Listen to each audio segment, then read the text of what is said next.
Here are 5 comic books you can pick up that will add immediate value to your collection.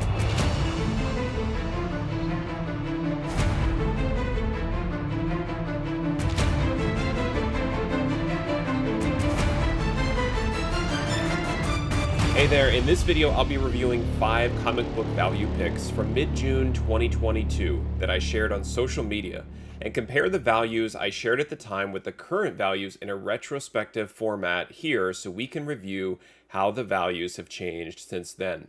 My goal with these comic book value picks is to try to select about 1 book per day and share it if it meets the following criteria. First, the comic book has relative affordability with a low or minimal buy-in. Second, the value of the book has a wide range between the reported fair market value provided by Cover Price for a raw copy and the graded value of the book in a 9.8 provided by GPA. And third, the average value for a CGC 9.4 is high enough where the amount is at least at or above the cost to acquire the book after grading and shipping fees. The suggested price that I share is offered to you only as a guide to keep your purchasing budget in line with the value data. This means that the pick is only worthy of you pursuing it if you can acquire the book raw in near mint condition or in a 9.4, but hopefully in a 9.6 or 9.8 if you can, and you intend to send the book in for professional grading.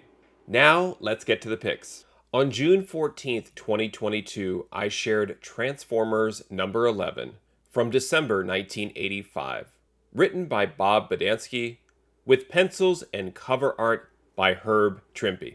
This book's fair market value is down 75 cents, or 7.41%, to $9.37. The last sale of this book in a CGC 9.8 is down $110 for a loss of 55%. to $90. The average value of this book in a CGC 9.4 rose 18%, up $9 to $59. On June 15th, 2022, I shared Star Wars Tales of the Jedi number 4 from January 1994, written by Tom Veitch, with pencils by David Roach and cover art provided by Dave Dorman. This book's fair market value fell over 40%, down $3.15 to $4.70. There was no change in the last reported sale of this book in a CGC 9.8, and the average value of this book in a CGC 9.4 is still $31.50. On June 16th, 2022, I shared Silver Surfer number 82 from July 1993, written by Ron Mars, with pencils and cover art by Ron Lim. The fair market value of this book has gained 60 cents, up 7.89% to $8.20. There have been no recently reported sales of this book in a CGC 9.8, as that value remains at $265. However, the average value of this book in a CGC 9.4 fell 50% down to $10. On June 17th, 2022, I shared Amazing Spider-Man number 245 from October 1983, written by Roger Stern, with pencils and cover art by John Romita Jr.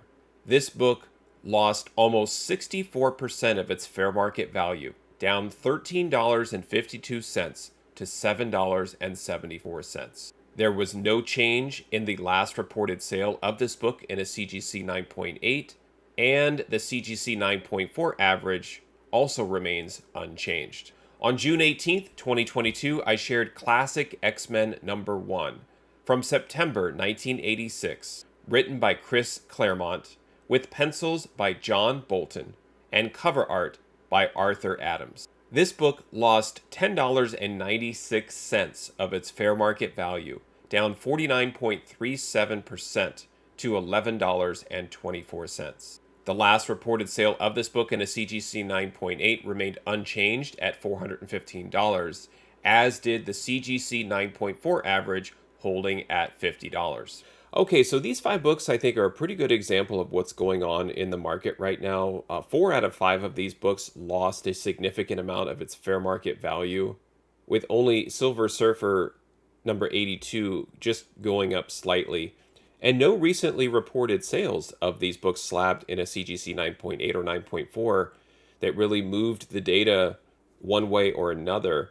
And it could just be that the demand for books like these that are not really considered to be keys or really highly sought after books. I maybe could argue Classic X-Men #1, but I really think that you're probably looking for a particular X-Men fan or an Arthur Adams fan that wants that book.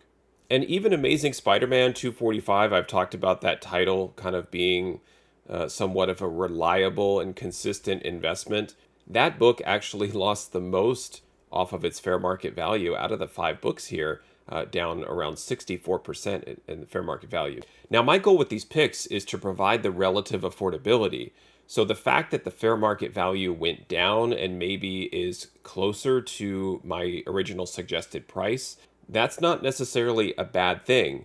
That's why I add the suggested price, is to give you kind of that idea of what you would like to pay for it in a 9.4 or above. In case the fair market value drops, then you have a little bit of a buffer there to work with. However, the graded values kind of sticking around, essentially what that does is it reduces your risk. So except for Transformers 11, where the last sale fell from $200 to $90, that's still a very strong purchase. I suggested that the buy-in price for that book was $9, and the fair market value right now is just above that at $9.37. But the 9.4 rose to $59. So using that book as an example, if you were to acquire that book for $9 and get it slabbed, if you were able to get it in a 9.4, you're still adding a nice bit of value to your collection. Now, certainly if it's a 9.6 or 9.8, even more, but even 9.8 falling down to $90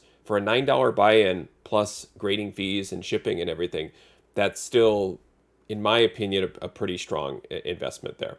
So as we continue to kind of ride the wave of this slowdown, take a look at books like these that I suggest, where there's a lot of that relative affordability, where if the fair market value is falling and the graded value is also falling, the sky is not necessarily falling.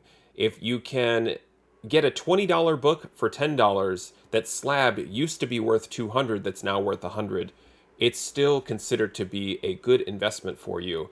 After you factor in those fees, you're still able to add value to your collection there. And while everyone wants the 9.8, keep an eye on those 9.4 and 9.6 values, because really that's what's driving the risk factor when you go to acquire these books. How much security do you have if the book doesn't pan out in the 9.8? You want to have some value baked in at the 9.4 and 9.6 values when you're acquiring books like these. Be sure to follow me on Instagram and Twitter at Moneyball Comics to receive these picks daily in your feed, and watch the value pick retrospectives here on my channel. Thanks for watching, happy collecting, and see you next time.